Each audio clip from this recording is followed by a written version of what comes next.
Hi, I'm Jeffrey, and I conducted the interview with Ms. Rosenblum. We started out by talking a little bit about her life story, starting from her youth in the greater Boston area to pursuing university at the University of Chicago and Mount Holyoke, to moving back to the greater Boston area to raise her family and become a social worker at the Lexington Public School system. We then proceeded to talk a little bit about some controversial topics that some consider to be hotly debated about in spaces such as the political scene, and then we concluded with some words of wisdom and her thoughts on the importance of intergenerational cooperation and communication, as well as the role of the youth in the future. So I hope you enjoyed the interview, and thank you. Bye. So my name is Jeffrey He, and I want to thank you for agreeing to have this conversation with me. Before we start, I need to confirm that you give consent to be recorded. I do, Jeffrey. All right. Let me begin with a brief summary of our project. It's called Project Wisdom, and its initiative to interview as many seniors as possible so that we can draw from their experiences to create a roadmap for bettering society in both the present and the future. After all, those who cannot remember the past are condemned to repeat it. So first of all, tell us about yourself. Where did you grow up? How did you get to where you are today? Essentially, what is your life story? Oh my goodness. My life story is too long a life story to do on one foot, but I'll do it anyway. Um, I was born in the greater Boston area, grew up there, went to school in Newton and Brookline. I went off to college at Mount Holyoke for 2 years, and then we went to University of Chicago for 2 years. And while there, I met the man who became my husband, who was a chemistry professor. In 1958, after graduation and getting married, we moved to Brandeis University in Waltham, Massachusetts, where he had a position until he retired, actually, and beyond his retirement. So our life has been here pretty much. We've raised 3 children living in Lexington. They have gone on to college and beyond. Oh, they're quite grown up now. Actually, they're all in their 50s. So one of them just turned 60. So I can't really reflect on their past too much, but they're doing fine. They've got children and grandchildren. So I have now 2 great grandchildren, and I have 2 more coming this year. So it's a growing family. Oh, that's awesome. Two Yeah, it is grandchildren. awesome. I should say also that I did graduate work at Harvard my first year after marriage, and then I um, took time off and decided to go into social work school. So I did that part time while I had 3 children, and then worked for about 25 years as a social worker in the Lexington Public Schools. Oh, that's cool. Hmm. I've also been in the greater Boston area my whole life. I started in Newton and I moved to Lexington when I was like 2, so I've been in Lexington for a while now. Right. So throughout your lifetime, you've probably seen the world change a lot. What we want to know at Project Wisdom is how is the American lifestyle or just the general human experience transformed over your lifetime? Oh goodness. Um, I'm not sure that I can say how it's transformed. I can say how it looks now and how it seemed to look when I was younger. But of course, when I was younger, in a different stage of life, it that also that was also reflected in the way I saw the world, right? Mhm. But I think that at this point we are in a very dangerous place. We are really in a dangerous place. I mean, not only are we all under quarantine of one sort or another because of the virus, Mhm. um, we are confronting again, and maybe this will be the last major confrontation, the issue of racism and violence within the society. But I really fear that we have a major threat to the Constitution, and I fear, frankly, that we could easily slip over into an autocracy. Yeah, That's what I am really concerned about. yeah. A lot of these the things that are happening now are, I feel, or a lot of people my age feel, are problems that should have been solved a while ago, but for some reason haven't. Yeah, now I can't, I don't think you can say that about the COVID virus. That really took us by surprise. Yeah. And that is, I mean, that's really got us living another kind of lifestyle. And I would say that when I talk to my friends, we all are, we were getting quite comfortable from sort of March or April, early April, till now, with knowing where we stood, what we had to do, knowing how to handle things. Now that things are opening up a little bit, but not very much, but opening up a little bit, it's hard to Yeah. know what to do, what not to do, and we do discuss it a bit, actually. Most of my friends are not changing their lifestyle at all. They're pretty much at home until things get more open. So, my next question is actually about coronavirus. So, what are your thoughts on the government trying to reopen the country, and how might that affect your demographic the most? Well, it would affect my demographic the very most because to the degree that the virus remains in our community, we are the most vulnerable ones. And and I'm perfectly healthy, but others are not. My partner is 94 years old, and he has diabetes and high blood pressure. He seems to be perfectly fine and managing it, but he is very vulnerable to getting COVID and dying from it. So I think that we have the most to fear, and therefore we have to be the most cautious. Tell me the first part of your question. It was the government, what the government might do. Yeah, so do you think the government should open the country to some degree? No, I don't think the government should open the country this quickly. I understand the need to find a balance between the economic demands and economic growth of the country and the well-being of the people. I frankly, I frankly favor the well-being of the people, but but I think that I mean I understand that dilemma. However, I think if we open the country too quickly, we will see regression. It's been opened in 23 states, I think, as of now, or as of Sunday anyway. And there has been some loss of you know, where the states were actually. Not consistently, but some. I know in, was it Washington State? There's been a great deal of slippage, and they've had to go back to the original plan. In Oregon, there's been a lot of slippage.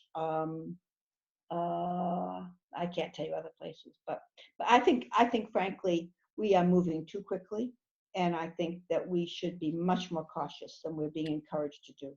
Right. I do think the government should be taking a strong position. I think they should be taking a what should I say, a position of real leadership in this issue, and not set us in the midst of a debate between one side of the government and another side of the government.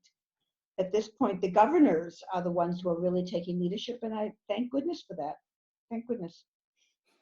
So, my next question is actually also related to the government, but more broadly, how has the role of the government in the US changed over time? Well, it changes, Jeffrey, with somewhat with the president and the way he carries out his role.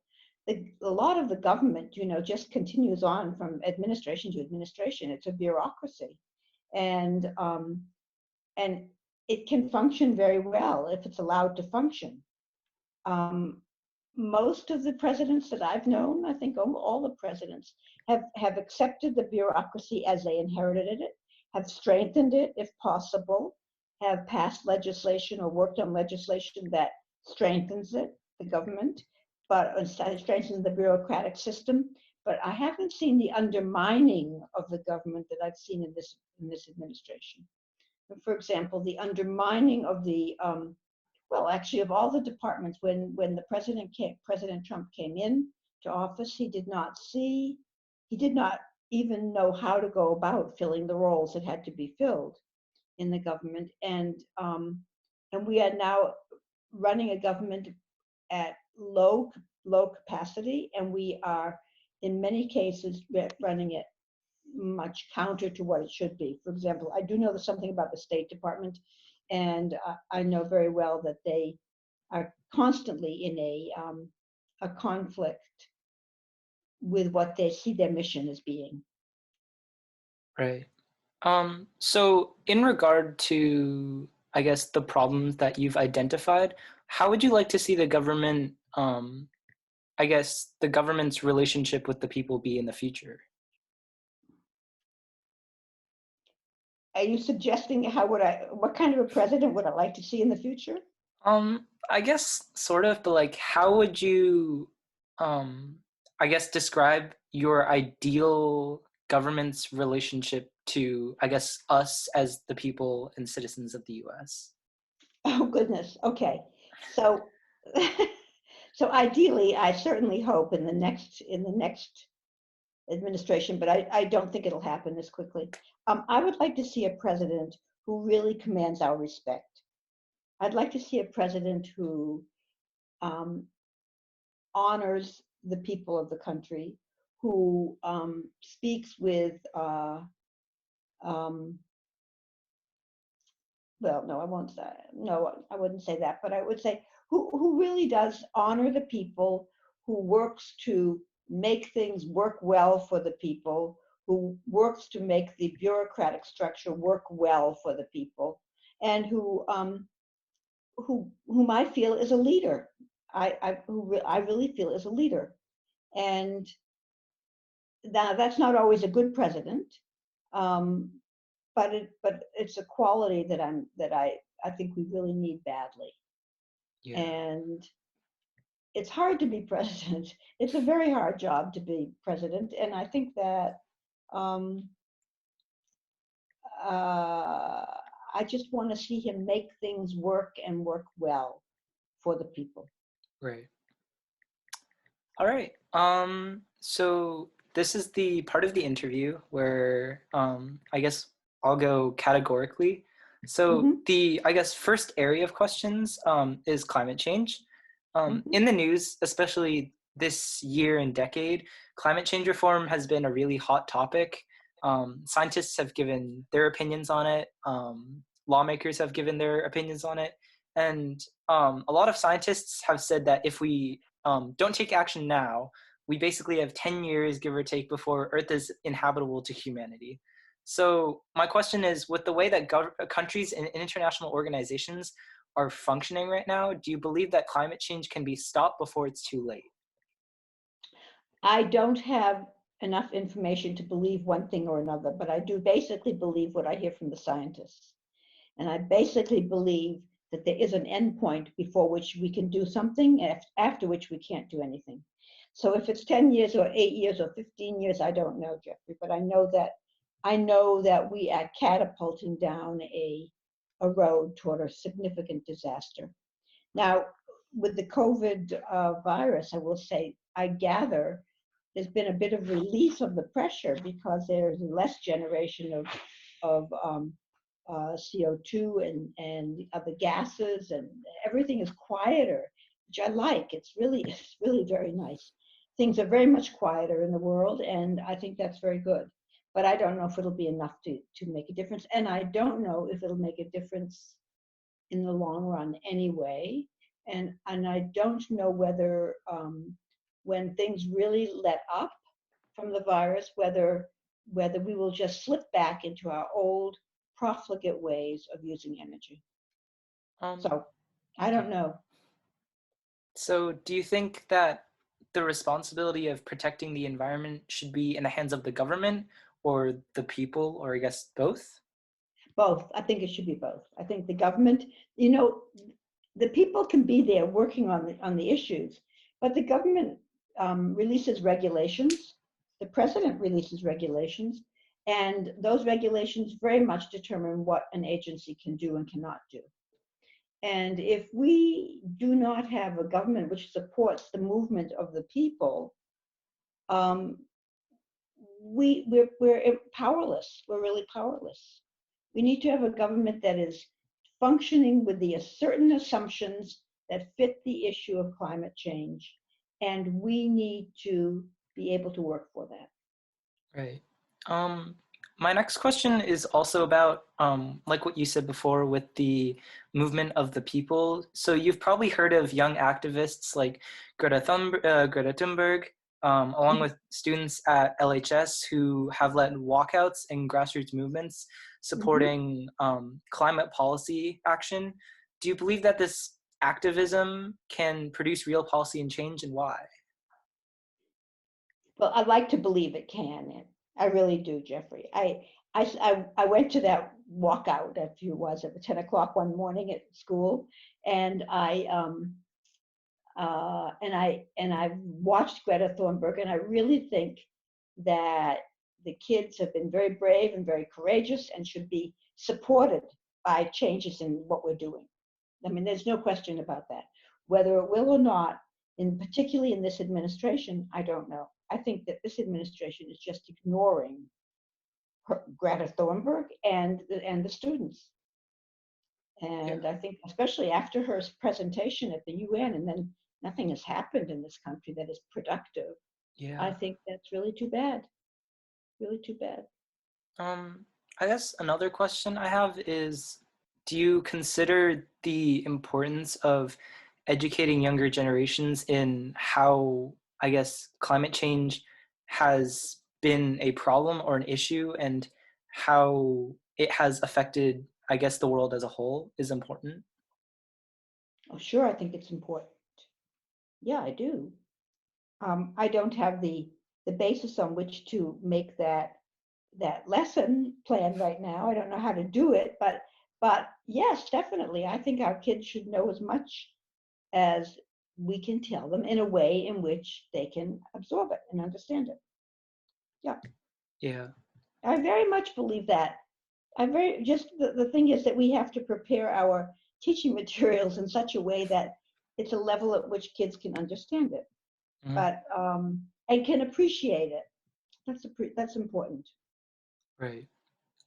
So the next area of questions is going to be centered around healthcare. So what is your stance overall on healthcare in the US? My stance overall is that we should join the rest of the Western world and have health care for everyone under one form or another. I'm not adamant that it must be paid for entirely by the government or that it shouldn't be paid for by the government.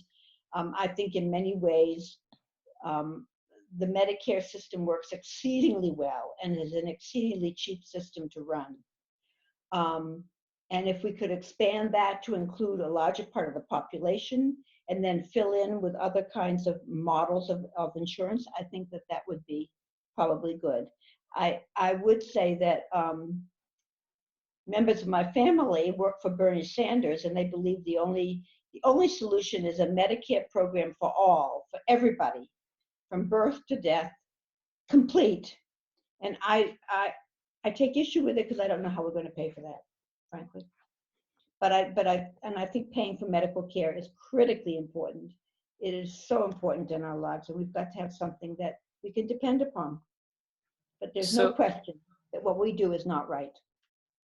so I guess this might be a hard question to answer, but what do you think is the best middle ground, I guess, between something like Medicare for all and I guess privatized health insurance companies? I think the best model is what I suggested, which was a Medicare system expanded, because it only costs Medicare only costs 2% of the money it takes in is what it pays for administration. The rest of it is direct service, and that is a remarkable figure. When you look at private insurance companies, about 25% of the money they take in goes to paying for their services, and nothing goes for the doctors. 75% goes to the doctor, but 25% doesn't. That's a very high expense for doing business. And it's because they're in the business of making money. So I think the business of making money does not belong in the same category with providing health care. That is not a money-making venture. Mm. So my next question is about insulin. So a lot of people are saying that the costs of insulin are spiraling out of control. Yep. Hmm. Um, Other things, I guess, like a lot of other medication could also apply to this. So what do you think should be done about this, I guess, uh, overcharging of medication, or I guess lack of ability for people to get the medication that they need?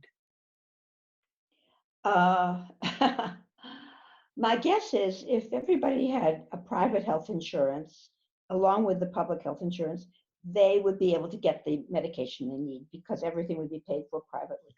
But that's out of, I mean, that's just not an issue. So that's not a solution at all. Um, I think there are a lot of things that could be done, and I don't know them all, but one important one is to allow the government agencies that pay these bills to negotiate directly with the provider of the, in this case, the medication.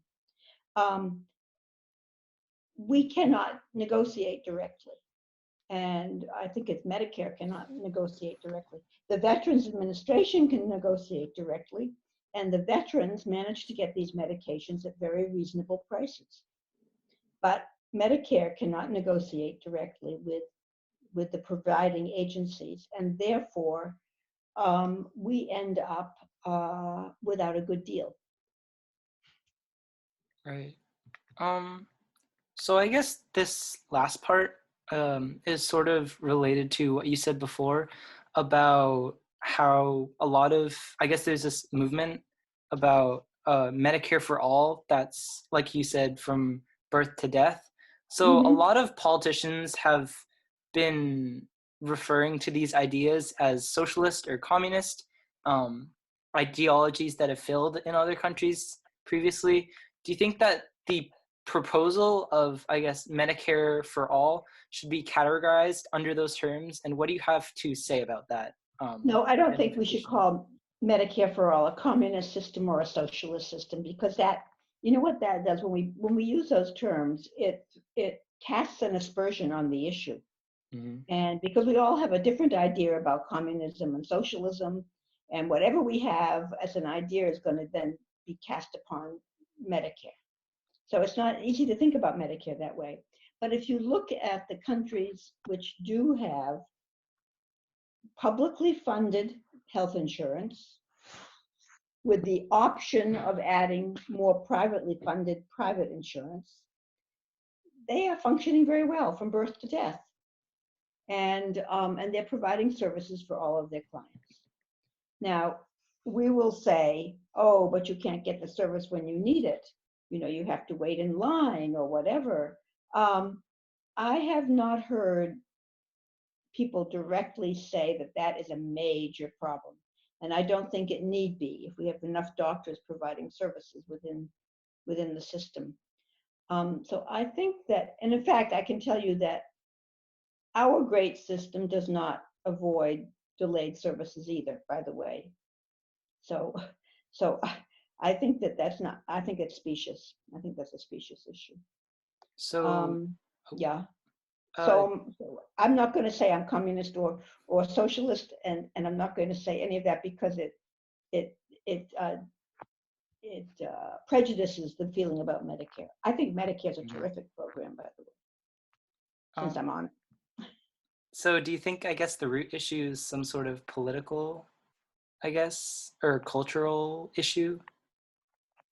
Mm.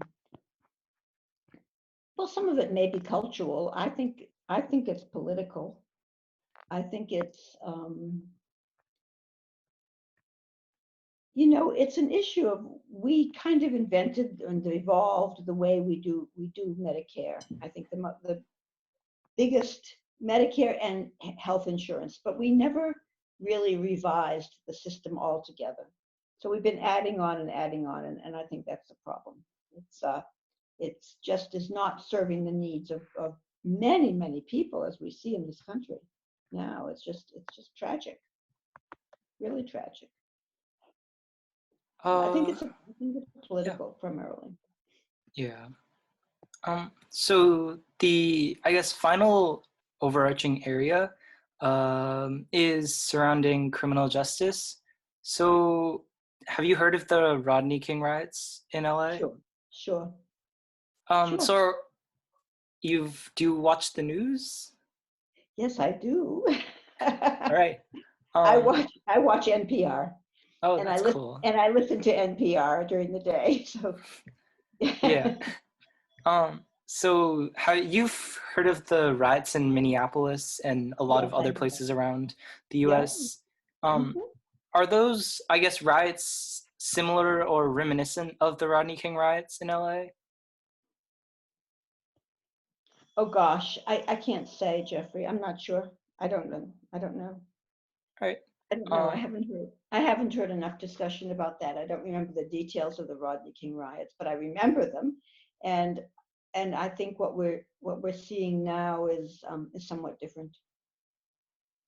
so what's, I guess, different about them? Is it like the context, the political context, or the cultural context of the riots? Nowadays, the ones we're having nowadays. Yeah, yeah. Okay. Well, I think everything in this country has become or runs the risk of becoming politicized. And therefore, I would say also the riots have been terribly politicized. So that we cannot get leaders in the country to respond to the riots in a thought out way because they're more apt to respond in a political way. And that is really, really unfortunate, really unfortunate. I do think that what has happened now, I'm hopeful, I'm very hopeful that what has happened now is going to lead to some sort of a change. I know among people I know, people are really starting to talk about racism and talking about it in a broad sense. You know, whether we're talking about racial issues or with Asians, or racial issues with Jews, or racial issues with blacks, or whatever. It's not just blacks; it's all kinds of people. And we certainly in this country we had terrible racial issues when we had Italian immigrations, Irish immigrations. Any major immigration has created a huge problem for us. So I think that's one thing that's happening. The other thing that's happening is that we're beginning to get people who sit in office, either at the town level, city level, state level, or beyond, talking about the issue and beginning to look at revisions that would begin to make sense. So I am very hopeful. I hope we can keep the energy going, and I hope that we can keep it peaceful, and that we see some change. Right. I guess going back to what you said earlier a bit, do you think that this, I guess, social energy that's being created from these activists, do you think that Mm-hmm. should be directed towards, I guess, some sort of lobbying and political action, or like, uh, what some movements are doing around the country where they're like forcing action? Do you think it should be, I guess, what is your ideal usage of that social energy that activists are creating?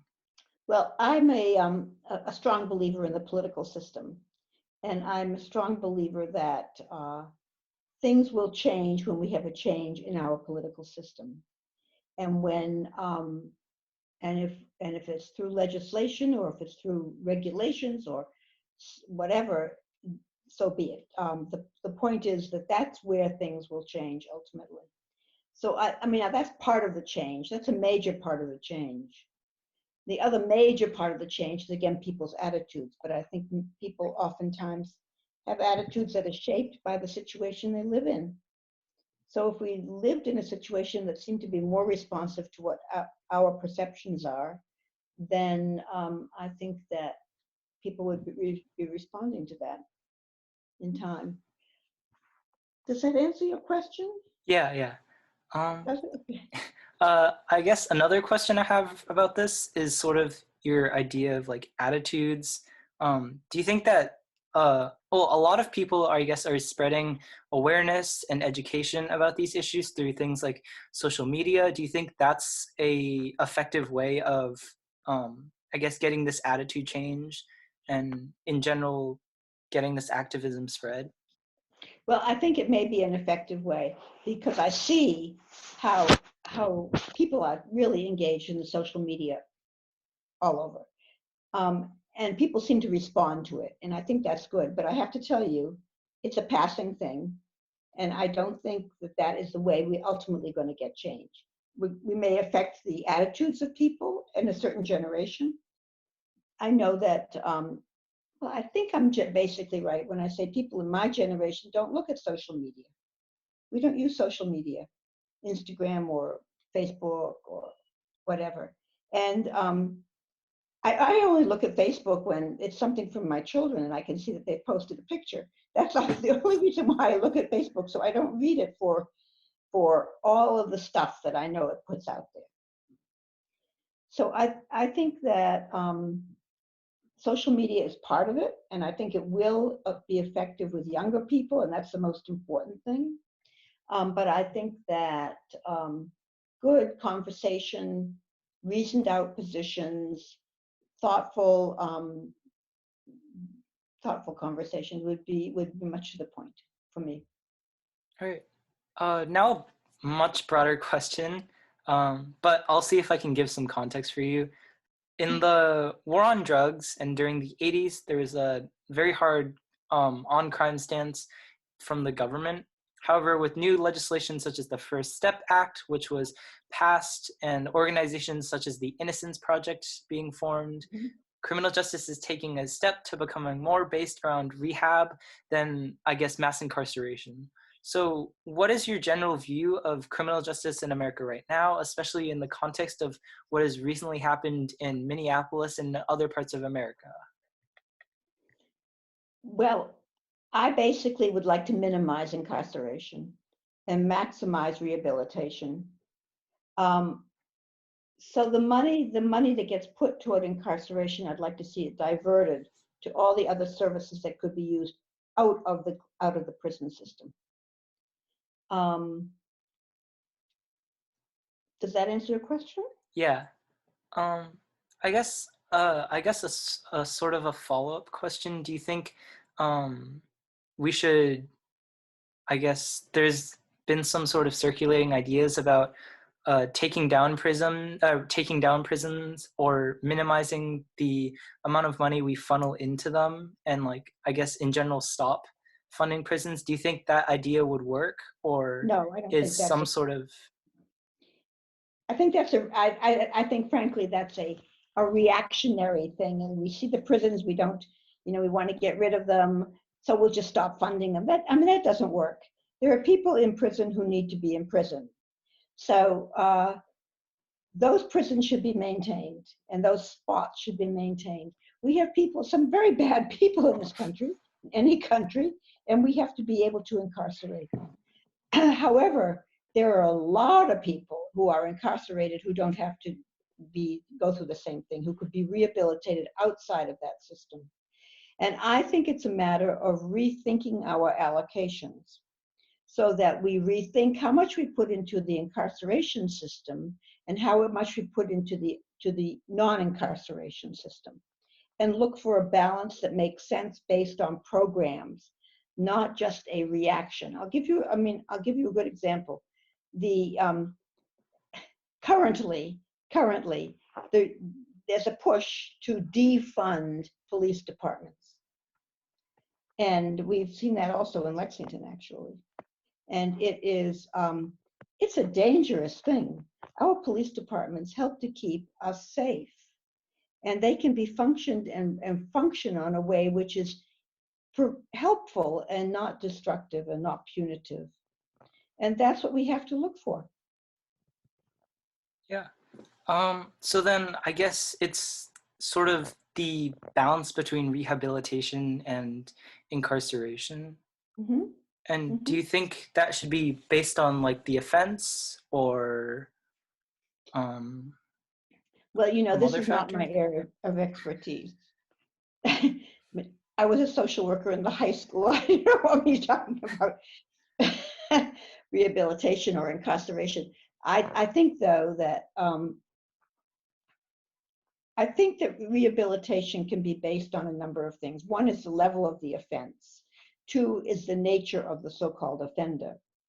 What kind of a person this person is, what is motivating him, what's behind it all. Somebody who steals significantly because he has no source of income otherwise is very different from someone who steals because they want to get back at everybody. And the person who steals because they need money, maybe we should be looking at the ways in which we can provide them resources, jobs, housing, food, etc. Those are basic. Those are really basic.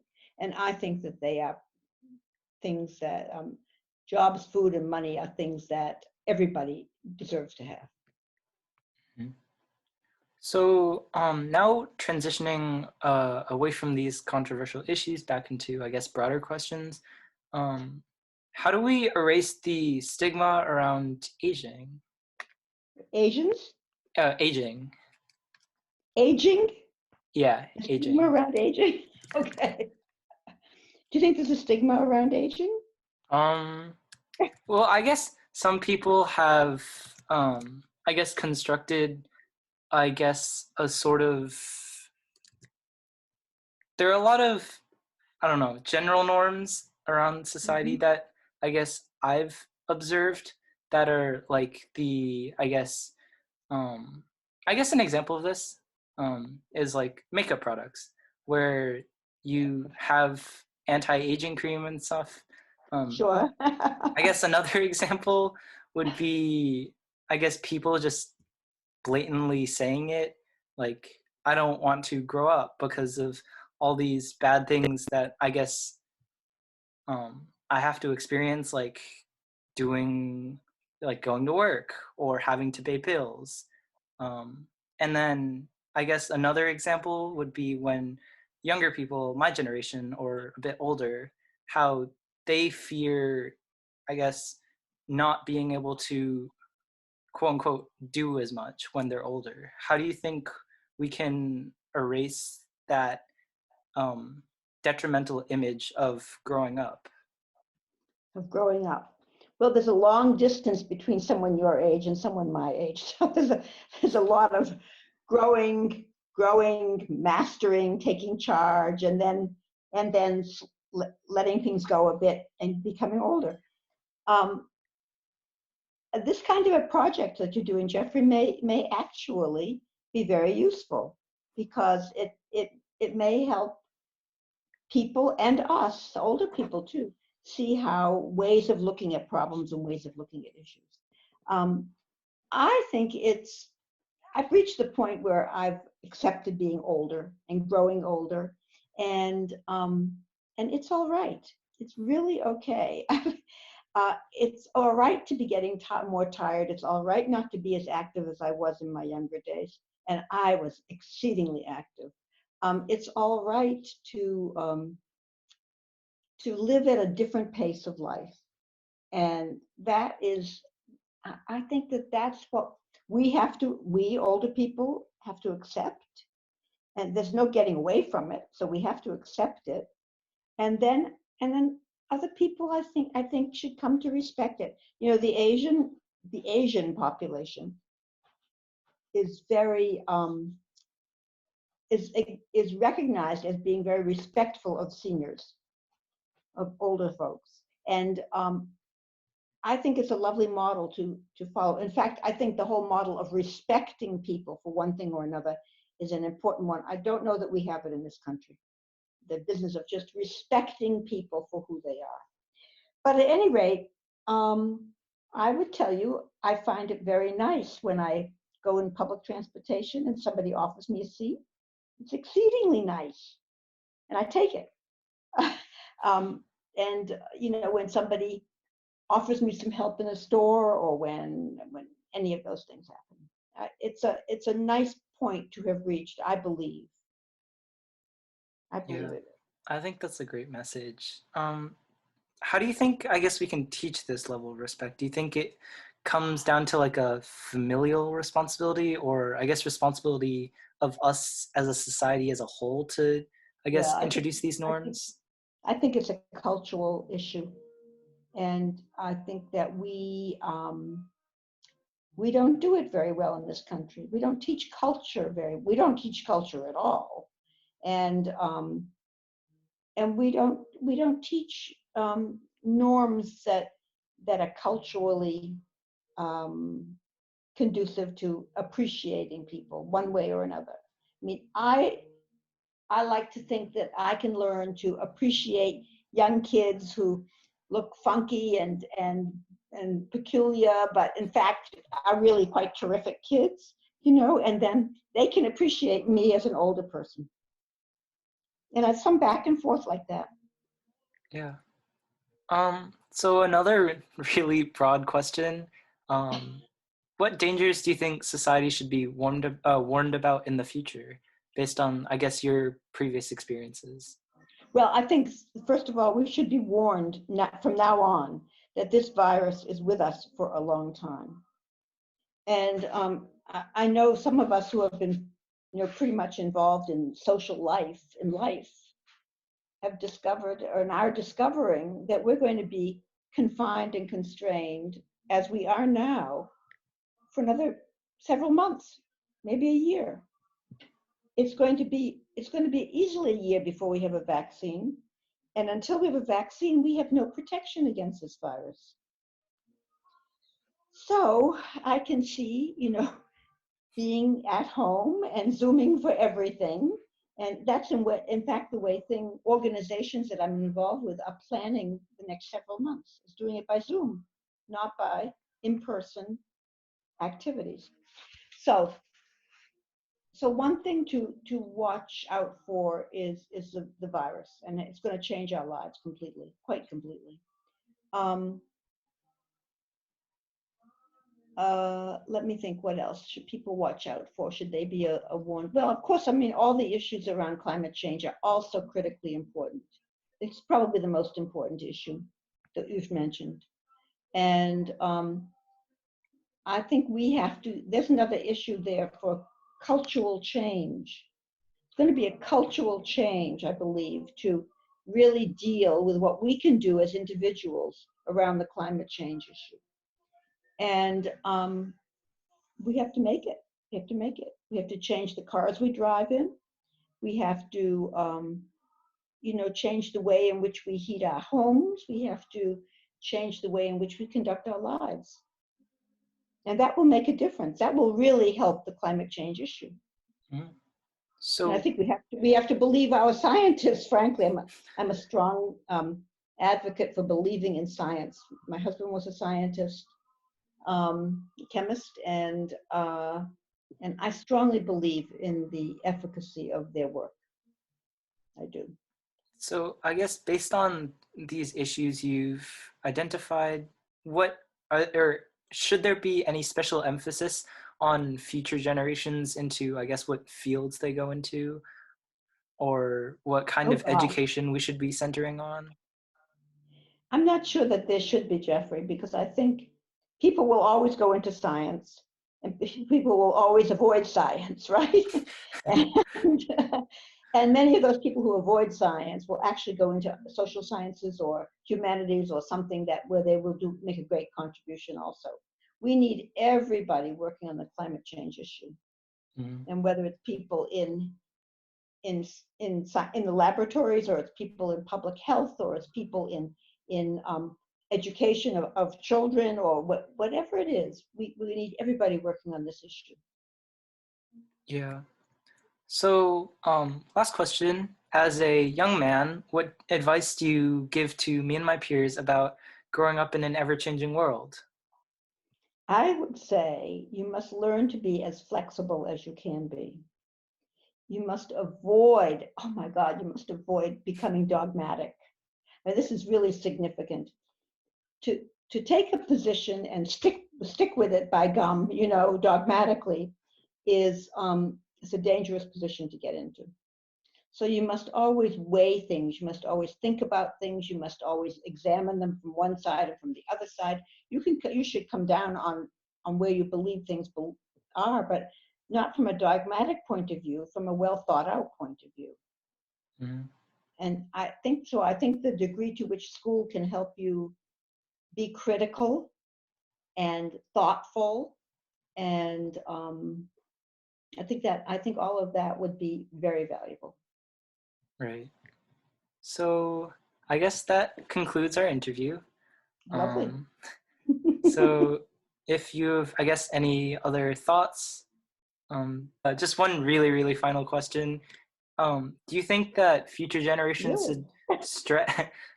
should stress the importance of intergenerational like communication Hmm. or I think what you're doing is a wonderful thing. And I think it will increase appreciation between the generations, one for the other. It will increase respect one for the other. It will it'll see us more as a community working together on things, working together on enjoying life, rather than always segmenting ourselves into the old people and the young people. I think the more we can build community, the more we can integrate people of different ages and stages, the better off we'll be. right? Yeah. All right.